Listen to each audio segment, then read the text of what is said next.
Anda sedang mendengarkan suara profetis dari para nabi, hambanya.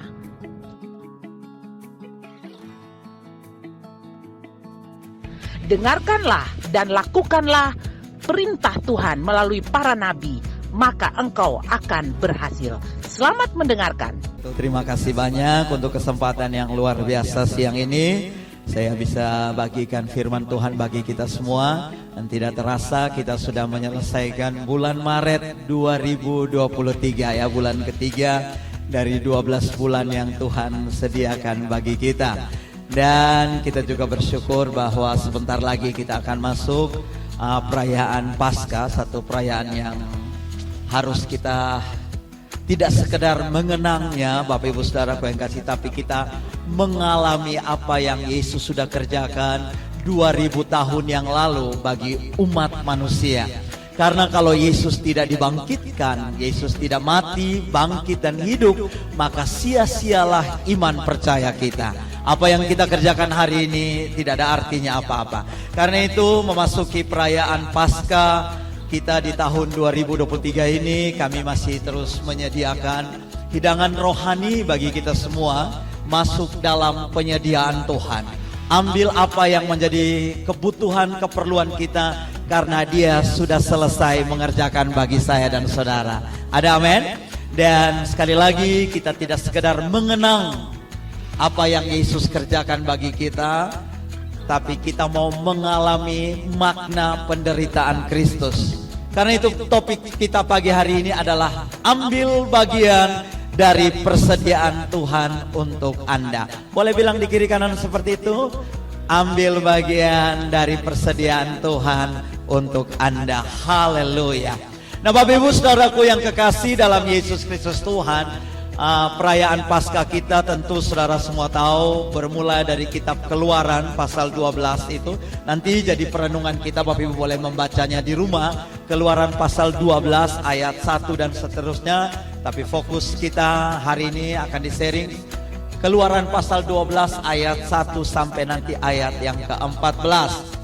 Tuhan berbicara kepada Musa dan Harun di tanah Mesir menjelang umat Israel akan dipimpin mereka keluar dari Mesir. Katanya, bulan ini menjadi bulan pertama dari tahun penanggalanmu. Sampaikan perintah ini kepada seluruh umat Israel. Sampaikan instruksi ini kepada seluruh umat Israel. Pada tanggal 10 bulan ini, setiap orang laki-laki harus memotong seekor anak domba untuk dimakan bersama keluarganya. Bapak Ibu Saudara yang kekasih dalam Yesus Kristus Tuhan, instruksi yang Tuhan berikan kepada anak-anak Israel, kepada bangsa Israel pada waktu itu adalah tindakan yang sangat spesifik. Merupakan satu instruksi yang sangat khusus yang diberikan kepada mereka untuk mereka lakukan. Dan itu menunjukkan iman mereka kepada Allah Israel. Bapak Ibu Saudara yang kekasih, ada 3 instruksi Tuhan bagi anak-anak Israel. Yang pertama, memilih domba berumur 1 tahun tanpa cacat atau celah untuk setiap keluarga atau kelompok pada tanggal 10 bulan Nisan. Ini kalau kalender Israel dimulai dari ini. Jadi tahun baru Israel itu dimulai dari bulan ini, Bapak Ibu Saudaraku yang kekasih. Ya. Setiap keluarga pilih 1 domba jantan yang tidak bercacat dan tidak bercela. Kemudian yang kedua, amankan atau pisahkan domba itu sampai tanggal 14. Jadi Bapak Ibu Saudaraku yang kekasih, dia disimpan lagi 4 hari untuk tinggal bersama-sama dengan mereka. Ya. Kemudian yang ketiga, membunuh anak domba itu di antara petang, waktu senja, tanggal 14 Nisan, dan dilakukan oleh kepala rumah tangga yang mewakili seluruh keluarga. Bapak Ibu saudaraku yang kekasih, perintah atau instruksi dari Tuhan ini sangat spesifik dan khusus. Mengambil seekor anak domba, dan anak domba itu memberi manfaat yang besar bagi mereka yang nanti akan menerimanya. Yang pertama, saudaraku yang kasih, kita baca dulu Keluaran pasal 12 ayat 7 sampai 8. Di sana dikatakan, kemudian dari darahnya haruslah diambil sedikit dan dibubuhkan pada kedua tiang pintu dan pada ambang atas pada rumah-rumah di mana orang memakannya. Dagingnya harus dimakan mereka pada malam itu juga. Yang dipanggang mereka harus makan dengan roti yang tidak beragi beserta sayur pahit. Bapak Ibu, dua manfaat besar yang diberikan oleh anak domba Paskah yang harus dibunuh pada waktu itu adalah keluputan dari penghakiman Allah dan kekuatan untuk menjalani kehidupan selanjutnya. Ini tujuan yang sangat spesifik ketika Tuhan memerintahkan bangsa Israel menyiapkan domba. Domba, Tuhan tadi memberikan keluputan dari penghakiman Allah. Ayat 7 menjelaskan kepada kita bahwa tidak semua darah diambil dari domba itu, tetapi hanya sebagian darah yang harus diambil dari domba yang dikorbankan setelah anak domba itu disembelih. Dan setiap kepala rumah tangga harus mengambil darah domba itu, lalu mengoleskannya pada ambang pintu, kiri, kanan, dan atas. Atau atas, kiri, dan kanan. Bapak Ibu saudaraku yang kekasih, di pintu masuk dioleskan tanda darah. Itu lambang dari, Bapak Ibu saudaraku yang kasih, darah anak domba sebagai tanda keluputan. Karena pada malam itu Tuhan berjanji akan membunuh semua anak sulung, baik manusia maupun binatang. Namun kalau ada tanda itu, orang yang ada di dalam rumah itu diluputkan. Haleluya. Saudaraku yang kekasih, darah Yesus meluputkan saya dan saudara dari setiap penghukuman-penghukuman. Darah Yesus meluputkan kita dari hukuman maut. Amin. Kecelakaan maut kita luput. Kenapa? Karena ada darah Yesus. Saudaraku yang kasih, Pak John pernah bersaksi di sini, baca satu cerita tentang satu keluarga, dia jemput anaknya ke sekolah. Lalu saudaraku yang kasih, lalu sepanjang jalan itu mereka ucapkan firman darah Yesus. Darah Yesus. Dan saudara tahu ketika ada kecelakaan, tabrakan yang sangat, mereka diluputkan. Saudaraku yang kasih, bahkan di Ambon pada zaman perang waktu itu, saudaraku yang kasih, Pastor siapa tuh? Kris Manusama dengan perjamuan kudus dan mengakui sebagai darah Yesus, dia siram keliling rumah tempat ibadah. Mereka lewat, mereka tidak lihat tempat ibadah. Kita diluputkan. Haleluya. Karena itu kenapa harus ambang pintu, Bapak Ibu saudara pengen? Karena itu tempat keluar masuk kita. Ini iman yang harus kita percayai. Makanya saudaraku, dalam Ibrani 11 ayat 28, dengan cepat saudara bisa lihat di sana. Karena iman, maka Musa mengadakan Paskah dan pemercikan darah supaya pembinasa anak-anak sulung jangan menyentuh mereka. Dan darah Yesus itu berfungsi 24 jam untuk kehidupan saya dan saudara. Nanti kita akan baca selanjutnya. Tetapi berfungsi 24 jam. Setiap hari saudara minta darah Yesus melindungi suami saudara, melindungi istri saudara, melindungi anak-anak saudara, melindungi keluarga saudara. Hari-hari ini saudara bisa lihat maut ada di mana-mana. Maut ada di sekeliling kita. Kemarin saya dan keluarga pulang dari Atambua hingga Malaka karena ada pelayanan, lalu dari Malaka kami balik lewat selatan. Itu jalan masih baru, saya ngeri. Saya sampai di Kolbano itu saya menangis. Kenapa saudaraku? Kalau tidak saudaraku, hari ini saudara tidak dengar saya berkhotbah. Hanya nonton video saja mungkin. Tapi karena darah Yesus melindungi perjalanan, maut kita diluputkan. Haleluya. Saudara yang kekasih dalam Yesus Kristus Tuhan, Ini yang Tuhan minta bagi kita. Dengan itu kita melakukan tindakan iman. Tindakan iman kita mempercayai bahwa darah Yesus meluputkan dan melepaskan saya dan saudara. Amin. Saudara yang kekasih dalam Yesus Kristus Tuhan. Penempatan darah pada ambang pintu rumah juga adalah petunjuk atau referensi yang jelas untuk salib Kristus. Karena itu saudara lihat, dia suruh di atas, di samping kiri, dan samping kanan. Darah yang dari atas akan tercurah jatuh di bawah, sehingga membentuk salib. Kasih tepuk tangan yang luar biasa. Saudara lihat, jauh hari sebelumnya, Tuhan sudah sampaikan nubuatan yang sangat luar biasa yang harus dilakukan oleh anak-anak Israel. Saya dan saudara, kita mempercayai salib adalah keluputan kita. Salib adalah keselamatan bagi saya dan saudara.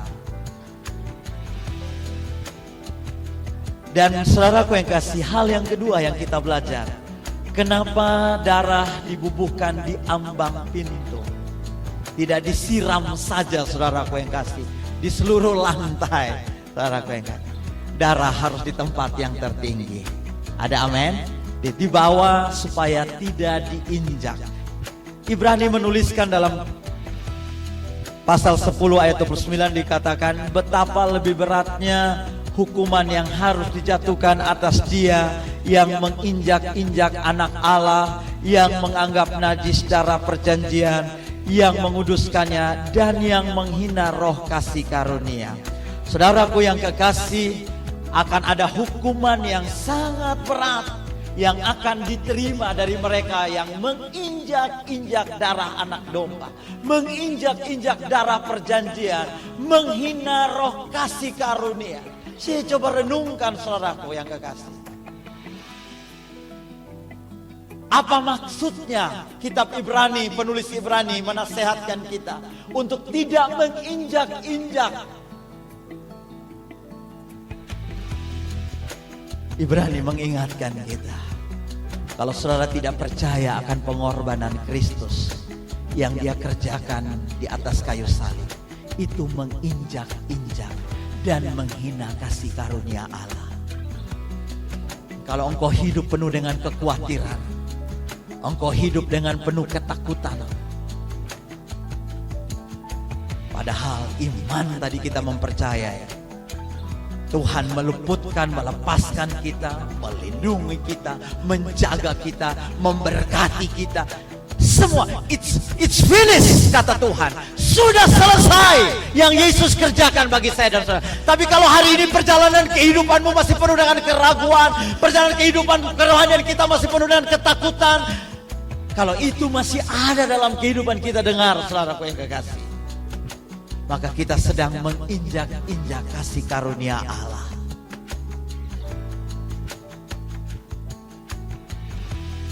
Kita tidak anggap darah perjanjian itu sebagai sebuah pengorbanan yang Yesus sudah kerjakan bagi kita. Makanya setiap kali kita lakukan perjamuan kudus, kita mengingat apa yang Yesus telah lakukan bagi saya dan saudara. Buang semua kekhawatiran kita, buang semua keraguan kita, buang semua ketakutan-ketakutan kita untuk apapun saudaraku yang kasih. Halo saudaraku yang kasih, kita mestinya menjadi orang yang paling berbahagia. Ada amin. Kita menjadi orang yang paling bersukacita. Kenapa? Karena Yesus sudah lakukan semua bagi saya dan saudara. Sudah selesai. Kalau tidak saudaraku, engkau masih takut, masih ragu, engkau menghina pengorbanan yang Yesus kerjakan. Seolah-olah bilang Yesus belum buat apa-apa bagi saya. Apa yang saudara perlukan?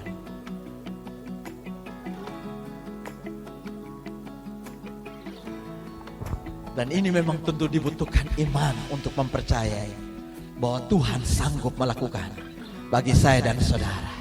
Halo, ada amin. Dia sudah tanggung sakit, penyakit, kelemahan kita di atas kayu salib. Dia sudah tanggung segala kutuk-kutuk kita. Haleluya. Dia sudah buat kita menjadi orang yang diberkati. Haleluya. Wow, apalagi yang masih kurang. Karena itu jemaat Tuhan, jangan pernah khawatir. Mestinya ibadah kita penuh dengan sukacita, ibadah kita penuh dengan sorak-sorai. Kenapa? Karena yang hadir di ibadah adalah orang-orang yang berkemenangan, adalah orang-orang yang penuh dengan sukacita, yang sudah ditebus oleh Allah, yang sudah dimerdekakan, yang sudah diberkati. Coba lihat orang di kiri kanan. Wow, kamu ternyata sangat diberkati oleh Tuhan. Katakan, mari karena itu kasih tepuk tangan yang luar biasa. Tolong kasih senyum yang paling lebar, kasih senyum yang paling lebar. Kalau boleh tertawa, tertawalah untuk masa depanmu, tertawalah untuk sakit penyakitmu, tertawalah. Haleluya.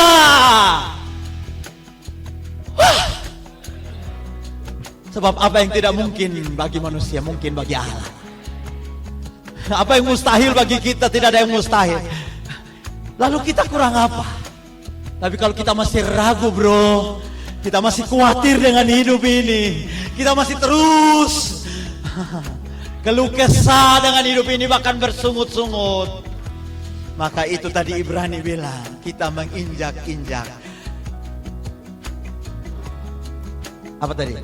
Kita menginjak-injak anak Allah dan menganggap najis darah perjanjian yang sudah menguduskan kita. Dan saya mau yakinkan bahwa kita adalah orang-orang kudusnya Allah. Jangan bilang dirimu beta masih berdosa, beta masih lemah. No. Jangan bilang begitu. Bilang saya sudah suci, saya sudah kudus, saya sudah benar, saya kuat, saya bisa, saya sanggup, saya dapat. Haleluya. Itu seolah saudara sedang mempercikan darah anak domba itu di dalam kehidupan saudara, di pintu hidup saudara. Tindakan iman ini yang harus dilakukan setiap hari. Saya yakin Victory Life akan menjadi Victory Life for everybody here, saudara. Kita menjadi orang-orang yang selalu hidup dalam kemenangan. Kasih tepuk tangan. Haleluya. Kita luput. Haleluya. Kata luput itu, saudaraku yang kekasih, artinya ada goncangan di sekitar kita, tapi kita bebas. Dunia boleh alami berbagai situasi kondisi, tapi dengar, orang-orang yang takut akan Tuhan, orang-orang yang mengandalkan Tuhan, orang-orang yang memiliki darah anak domba, terluput dari setiap situasi kondisi di sekeliling kita. Kasih tepuk tangan yang paling meriah buat Tuhan. Haleluya. Yang kedua, saudaraku yang kasih, manfaat besar yang kita terima dari anak domba yang dikorbankan adalah anak domba Tuhan memberikan kekuatan untuk perjalanan hidup kita mulai hari ini sampai selama-lamanya, sampai kehidupan yang akan datang. Wow, haleluya. Sekali Yesus berkorban untuk saya dan saudara, selamanya kita terima jaminan itu dalam hidup kita. Karena itu mari beri tepuk tangan buat Yesus dulu dong. Engkau layak, kasih dia kekagumanmu, kehormatanmu hanya bagi dia. Karena sekali dia bekerja bagi saya dan saudara, selamanya kita nikmati kehidupan kita. Haleluya. Kalau Tuhan izinkan engkau 80 tahun hidup, maka dengar, 80 tahun engkau nikmati semua kehidupan itu. Haleluya. Kalau Tuhan izinkan kau 120 tahun hidup, hanya satu orang yang mau bilang amin kalau dia hidup 120 tahun. Yang lain mau hidup 120 tahun? Lebih haleluya. Oh, tidak ada yang mustahil, saudara. Dan 120 tahun itu dengar, engkau tidak akan kekurangan satu apapun yang baik, sehat, kuat, gemuk dan segar. Katakan amin. Ya, Yesus sudah kerjakan bagi saya dan saudara. Ini diterima dengan percaya dan iman dalam hidup kita. Dan dikatakan yang pertama, domba itu harus dimakan malam itu juga. Malam itu adalah tanggal 14 Nisan, oleh orang-orang di dalam rumah yang berlumuran darah yang dioleskan ke pintu. Hanya anggota keluarga atau kelompok di rumah itu yang boleh makan domba kurban itu. Setiap orang harus mengikuti arahan Tuhan. Bapak Ibu Saudaraku yang kekasih, jadi semua orang dalam rumah itu harus makan. Minggu lalu Ibu Mel sampaikan bahwa keselamatan itu terjadi untuk saya dan seisi rumah kita. Haleluya. Siapapun orang dalam rumahmu dengar, keselamatan itu terjadi juga buat mereka. Dari itu ketika ponakan tinggal dengan saya bilang begini, tinggal dengan saya, makan di rumah ini, minum air di rumah ini, makan nasi di rumah ini, semua yang tersedia di rumah ini sudah dilindungi oleh darah Yesus. Maka saya mau pastikan bahwa engkau akan bertobat, cinta Tuhan dan mengasihi Tuhan. Dan betul, siapapun yang tinggal dengan saya bertobat, cinta Tuhan dan mengasihi Tuhan. Asisten-asisten kita di rumah kita, pastikan mereka orang-orang juga yang takut akan Tuhan, karena mereka menikmati itu semua. Saudara pastikan dalam rumah saudara ada amin, saudara kasih. Ya, domba yang dikorbankan akan dipanggang dengan api pada malam tanggal 14 Nisan. Nanti saudara baca ya renungan itu di Keluaran 12. Secara tipologi atau kiasan, api berbicara tentang penghakiman. Karena itu kenapa harus dibakar dengan api? Harus ada penghakiman atas dosa. Makanya saudaraku yang kekasih dalam Yesus Kristus Tuhan, kita sama seperti anak-anak Israel, kita tidak terkena tulah ke-10 karena anak domba yang mereka makan, yang dikorbankan dan darahnya dioleskan ke pintu masuk rumah mereka. Sebagai pengganti dari keputusan Tuhan untuk menggantikan anak sulung mereka, baik manusia maupun binatang. Artinya bagi kita hari ini adalah anak domba Allah sudah mengambil penghakiman atas dosa kita ke dalam dirinya dengan dibakar. Karena itu kita layak menjadi orang yang telah dibenarkan oleh Tuhan. Kenapa? Karena semua dosa kita sudah dibakar. Ada amin? Ada amin? Dengar, dosa masa lalu, dosa hari ini, dosa akan datang sudah dibakar. Dan karena itu jangan pernah ungkit lagi dosa masa lalu. Lu dari dulu, lu Andia, besok tahu lu tahu apa? Itu kata-kata sering kita dengar atau sering kita ucapkan. Pilih A atau B. Dua-dua. Kadang-kadang saudara kasih dengar. Iman kita berkata semua dosa kita Yesus sudah tanggung dan dibakar atas penghakiman. Api penghakiman itu saudaraku yang kekasih. Karena itu 2 Korintus 5 ayat 21 berkata, Dia yang tidak mengenal dosa telah dibuatnya menjadi dosa. Karena siapa? Sebut nama masing-masing. Iya, supaya dalam Dia John Dede dibenarkan oleh Allah. Kasih tepuk tangan, haleluya. Tepuk orang di kiri kanan, kamu sudah dibenarkan oleh Allah. Kalau suami istri bilang papa sudah dibenarkan oleh Allah, mama sudah dibenarkan oleh Allah, haleluya. Beri tepuk tangan dulu. Yesus sudah mengerjakan bagi saya dan saudara. Api penghakiman itu sudah menyelesaikan semuanya bagi saya dan saudara. Kemudian yang kedua, domba panggang itu harus dimakan pada malam itu juga sebagai lauk. Daging domba itu harus dimakan dengan roti tidak beragi. Saudaraku yang kekasih, roti tidak beragi, ragi itu di dalam seluruh Alkitab dijelaskan tentang ragi itu berbicara tentang dosa. Karena itu roti tidak beragi artinya roti tanpa dosa. Daging itu harus dimakan dengan roti tidak beragi. Bapak Ibu saudaraku yang kekasih, mungkin ini awal mula chef dong bikin steak ya saudaraku yang kasih. Jadi makan steak harus ada roti dan kentangnya. Ya, jadi belajar dari keluaran ternyata saudaraku yang kasih. Roti tidak beragi itu bicara tentang apa saudaraku? Tentang Yesus yang tanpa dosa. Yesus itulah roti kehidupan. Karena itu setiap kali kita makan roti dalam perjamuan kudus, maka kita selalu diingatkan bahwa kita makan Yesus. Halo. Kalau kita makan roti perjamuan, kita makan Yesus. Itu roti yang tanpa ragi. Yesus yang tanpa dosa, saudaraku yang kekasih. Makanya dalam Injil Yohanes 6:48 sampai 51 Yesus katakan, Akulah roti hidup.